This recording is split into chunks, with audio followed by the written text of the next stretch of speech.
செங்குன்றம் அருகே சாலை தடுப்புச் சுவரில் கார் மோதிய விபத்தில் தாய், மகள் உட்பட 3 பேர் பரிதாபமாக உயிரிழந்துள்ளனர். இதுகுறித்த மேலும் தகவல்களை தருகிறார் நமது செய்தியாளர் ஸ்ரீதர். ஸ்ரீதர், இந்த விபத்து எப்படி நடந்தது? முழு விவரம்.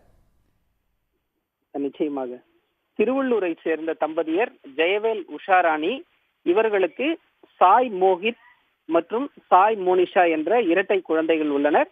இவர்கள் திருவள்ளூரிலிருந்து சிந்தாதிரிப்பேட்டையில் உள்ள உஷாராணியின் தாய் வீட்டிற்கு செல்வதாக வாடகை கார் ஒன்றில் திருவள்ளூரிலிருந்து சென்னை நோக்கி வந்து கொண்டிருந்தனர். திருவள்ளூரிலிருந்து தாமரைப்பாக்கம் வழியாக செங்குன்றம் வரும் பொழுது செங்குன்றத்திற்கு முன்பாக இருக்கக்கூடிய அலமாதி பகுதியில் ஓட்டுநரின் கட்டுப்பாட்டை இழந்த கார் தாறுமாறாக ஓடி சாலையின் தடுப்பில் பயங்கரமாக மோதியது. இதில் இந்த விபத்தில் கார் ஓட்டுநரான அனீஷ் மற்றும் காரில் அமர்ந்திருந்த உஷாராணி, அவரது 4 வயது மகள் சாய் மோனிஷா ஆகிய 3 பேரும் பரிதாபமாக இடிபாடுகளில் சிக்கி சம்பவ இடத்திலேயே உடல் நசுங்கி உயிரிழந்தனர். காரில் பயணித்த ஜெயவேல் மற்றும் அவரது 4 வயது மகன் சாய் மோஹித் ஆகிய இருவரும் படுகாயமடைந்தனர்.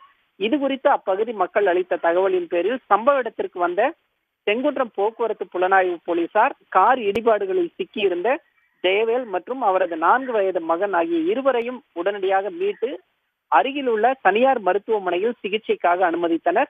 மேலும் விபத்தில் பலியான தாய், 4 வயது மகள் மற்றும் கார் ஓட்டுநர் ஆகிய 3 சடலங்களையும் கைப்பற்றி பிரேத பரிசோதனைக்காக சென்னை ஸ்டான்லி அரசு மருத்துவமனைக்கு அனுப்பி வைத்தனர். இந்த விபத்து குறித்து செங்குன்றம் போக்குவரத்து புலனாய்வு பிரிவு போலீசார் வழக்கு பதிவு செய்து விசாரணை மேற்கொண்டு வருகின்றனர்.